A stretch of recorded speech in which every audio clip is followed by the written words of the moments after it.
She is watching a film she loved years ago, one that used to move her. She remembers how it felt, the first time, the particular tightness in the chest, the way her eyes filled before she expected them to. She watches it again now. She's present. She follows the story. She understands exactly why this scene is moving. But the tightness doesn't come. The eyes stay dry. She notices this, and almost immediately she begins to explain it away. Maybe she has seen it too many times. Maybe she's tired. Or maybe, and this one feels most reassuring, she is simply more mature now, more stable, less easily affected. All of those explanations feel plausible. None of them are quite right. What has happened is something more specific, more structural. It has a name and it has a logic. And once you can see it clearly, something becomes possible that wasn't before. Welcome to Psychologists for Escorts.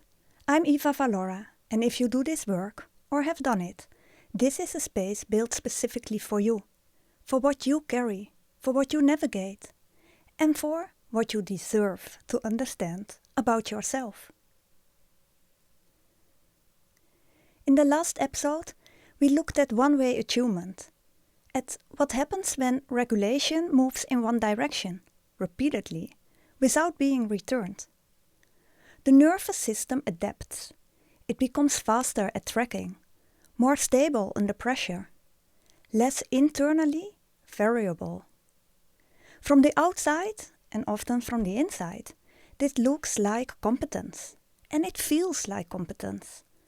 But we ended that episode with one observation left open.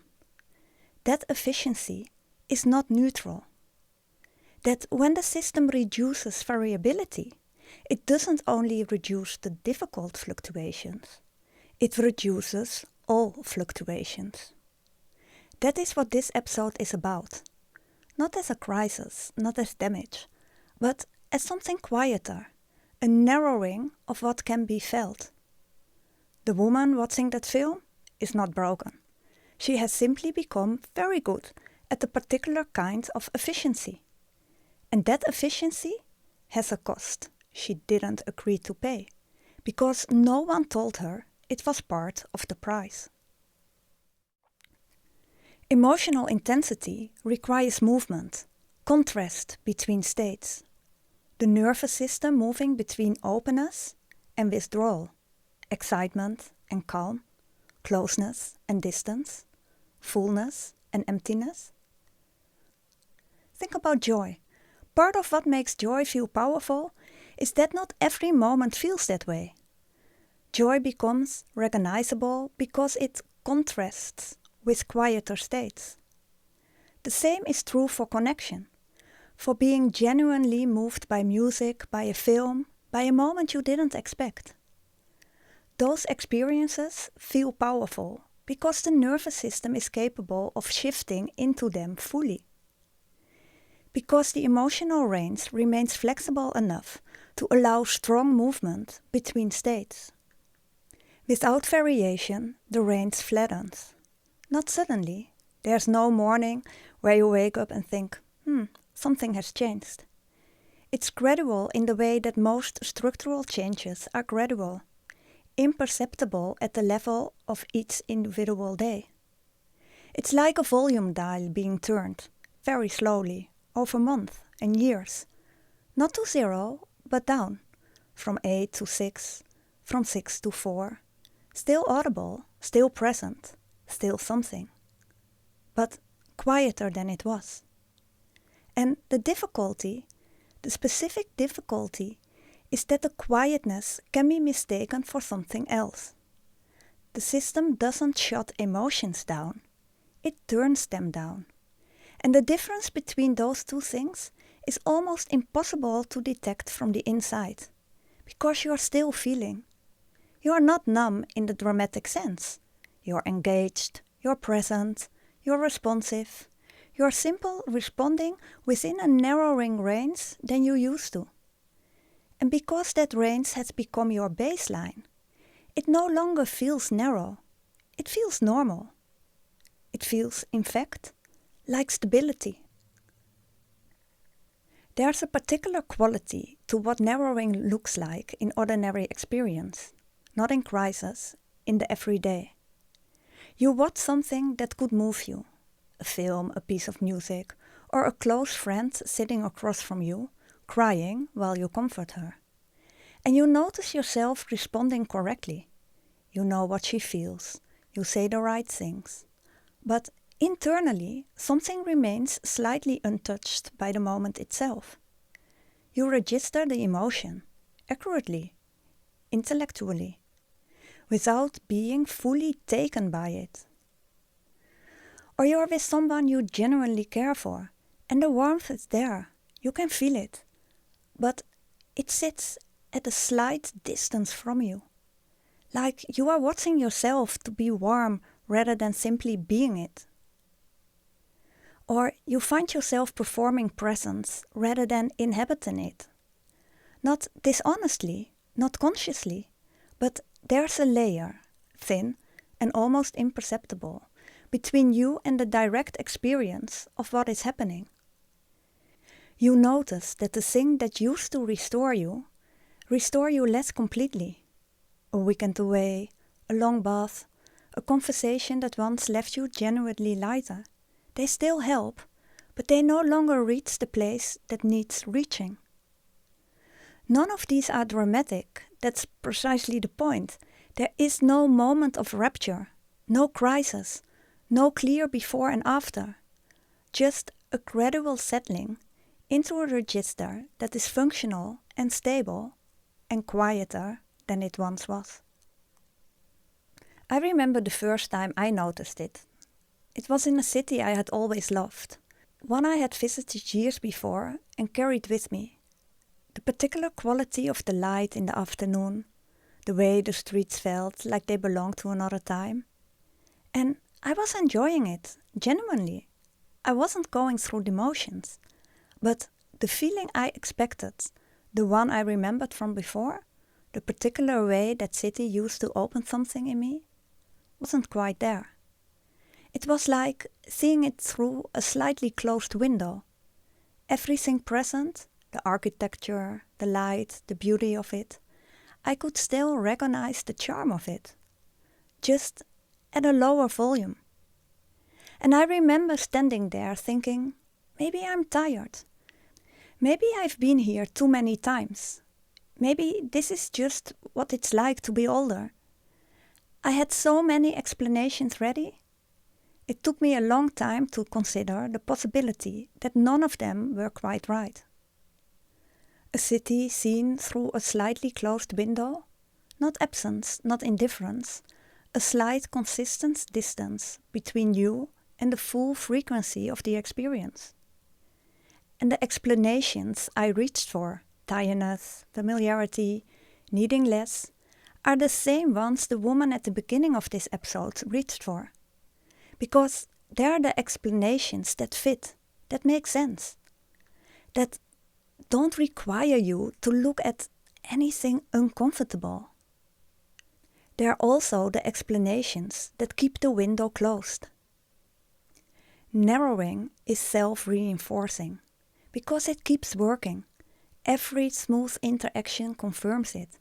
Every composed response. Every moment you held steady when it mattered. The system notes it, files it. This is what works here, and it becomes a little bit more automatic, a little more default. Not through failure, through success. Until, gradually, the contained version of you becomes the only version that feels available. Narrowing doesn't appear in one place. It appears across the full range of experience. The first is pleasure, not the absence of pleasure, nothing as dramatic as that, but as a change in its quality. Things that once felt genuinely satisfying. A good meal, a long afternoon, a conversation that used to leave you really feeling nourished, still feel pleasant, but the particular feeling of fullness is no longer there in the same way. The pleasure still registers.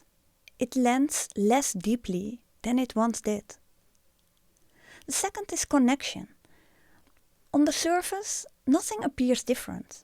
You can still connect, still be warm, still be genuinely interested in another person. But deep connection requires something specific. The willingness to let another person truly reach you. Not only intellectually, but emotionally, physiologically. And that becomes harder to access. Not because you no longer want connection, because the system has learned to stay slightly back. There's a thin layer of composure that remains in place even during moments that once would have dissolved it. Not a wall, more like a pane of glass. You're there, fully visible, and yet something remains between you and the full contact of the moment. The third is immersion, the kind of absorption that once made time move differently. Creative work, reading, walking through a city without needing to arrive anywhere. Whatever used to draw you in completely, where you emerged feeling like something had happened to you rather than something you had simply done. That kind of immersion requires the willingness to be affected before you have fully assessed the experience. And when the nervous system becomes highly organized around containment, that openness requires more effort than it once did. You sit down to do the thing you love. You can still do it, but the feeling of being carried by it has changed. The fourth is in the body itself. Physical sensations that once felt vivid begin feeling more muted. Touch still feels like touch, but the emotional texture surrounding the sensation has changed. What once carried depth now feels quieter, slightly further away. Across all of these areas, the pattern is the same. Not absence, reduction, not shutdown. A steady, consistent lowering of the volume. Then one evening, a client I had known since my early years said something to me. Not during intimacy, during conversation. Quietly, almost casually. We had known each other long enough that he remembered who I had been when I first started. And at one point he looked at me and he said, "You have become colder." Just that, not aggressively, not at criticism. More like someone noticing something that had changed slowly over time. And what stayed with me wasn't whether he was right. It was how quickly part of me wanted to reject it. Because internally, I didn't experience myself as cold. I was still functioning, still engaging, still capable of closeness. But later, I realized something uncomfortable. He wasn't describing my behavior. He was describing the feeling of distance underneath it. And I realized I could no longer remember the last time something had fully reached me. Not music, not difficult conversations, not a sunset, not even parts of my personal life.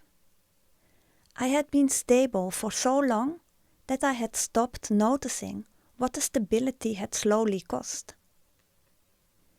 There's a particular misunderstanding, a seductive one, that makes narrowing especially difficult to recognize. I call it the maturity illusion. When emotional range narrows, it can look from the outside and from the inside exactly like emotional maturity. Less reactivity looks like groundedness. Less intensity looks like perspective. Less being moved looks like resilience. And here is what makes this so difficult to untangle. These interpretations aren't completely wrong. Maturity does involve less reactivity. Groundedness does involve less intensity. Resilience does involve less being overwhelmed. So when a woman looks at herself and sees less reactivity, less intensity, less being easily moved, and concludes that she has grown, that she is finally the stable and grounded version of herself she always wanted to be, that conclusion is not irrational. It's the most available interpretation. But there's a distinction that changes everything. Maturity is the capacity to access the full range and choose how to respond to it. Narrowing is the reduction of the range itself. Maturity means the full range remains available. You can feel deeply, be moved, be opened by an experience, and you have developed the capacity to not be overwhelmed by that, to hold intensity without being erased by it. The range is intact. What has changed is your relationship to it. Narrowing means the range itself has contracted, not your relationship to it, the range. What is available to be felt has become smaller. The woman who has genuinely matured and the woman whose range has narrowed can appear identical, both steady, both composed, both capable of meeting difficulty without visible distress. The difference is not in how they look. It's in what remains available to them when the situation asks for the full range. Maturity expands your capacity. Narrowing reduces it. Both feel like arriving. Only one of them is. What we are describing is not pathology. It's not a mood disorder. It's not depression. It's not emotional dysregulation. It's a functional adaptation. Depression involves a pervasive lowering of mood, a less of motivation, an inability to experience pleasure that is consistent and colors everything. That isn't what we are describing. The woman from the beginning in this episode is functioning at a high level. Her mood is stable.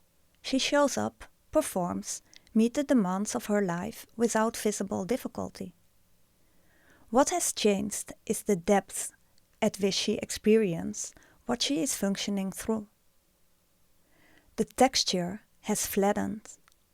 The peaks and the valleys, the particular sharpness of joy, the particular weight of loss, the quality of being fully present in a moment, have converged towards a steady middle. And that steady middle is not suffering, which is precisely what makes this so difficult to name. There is no acute pain to respond to. The system isn't in distress. It's simply running at a lower resolution than it used to. A system that learned to stay contained, to manage, to function without needing to feel fully, very effectively, very logically, in direct response to what was asked of it. That's not failure, that's intelligence applied to survival. But a system that has adapted to survive is not the same as a system that is thriving. So, what does it mean to understand this? It means recognizing that what feels like stability may also be containment. That what feels like maturity may also be narrowing. That what feels like being less easily moved may also be the system operating inside a range that is smaller than it once was. And recognizing that is not alarming, it's informative. There's a difference between those two things that matters enormously for what comes next. Alarm closes, it contracts, it produces the urge to fix, to correct, to undo, quickly before more damage is done. Information opens. It creates the possibility of understanding, of approaching what is happening inside you with precision and respect. The system narrowed for a reason. It was not a malfunction. It was not a failure of character or discipline. It was an intelligent, appropriate response to a real environment, a real set of demands, a real and sustained requirement for efficiency, for stability, for performing at a high level in conditions that didn't allow for the full range. The system did what systems do. It adapted. And adaptation is not permanent. When the environment changes, when the demands decrease, when safety becomes more consistently available, when there's space that wasn't there before, the system can reorganize. Not through force, not by deciding to feel more, but gradually, through repeated moments where the full response arrives again, where something reaches you completely, where the system no longer reduces the intensity before it fully lands. The nervous system learned through experience. It narrowed through experience. It can expand through experience. The range wasn't lost, it was set aside. And setting something aside is a very different thing from losing it. So, if you recognize yourself in what we described today, the film that no longer moves you the way it did, the pleasure that lands at a slightly lower volume, the connection that feels slightly more managed than it once was, let that recognition be precise, because precision is what makes something useful. Alarm closes, precision opens. And what you're recognizing, if you're recognizing it, is not damage. It's what an intelligent system does when it asks for long enough to stay contained. This is not who you are. It's what your system learned. And systems that learned something can learn something else. In the next episode, we are going to look at where this process goes next. Because when emotional efficiency becomes the default, when the contained version of you becomes so consistent, so familiar, so apparently stable, it doesn't only narrow experience. It begins to reorganize something deeper. The way you understand yourself, the way identity forms around what's available, and quietly stops expecting what isn't. The way you come to believe, without ever deciding to, that this contained version of you is simply who you are. The system doesn't announce change. It absorbs it, quietly, gradually, without ceremony, until the absorbed version becomes the only version you can remember being. I'm Eva Valora. This was episode 3 of season 1 of the Psychologist for Escorts podcast. What you carry has weight. Your body knows that. Give it a moment before you move on.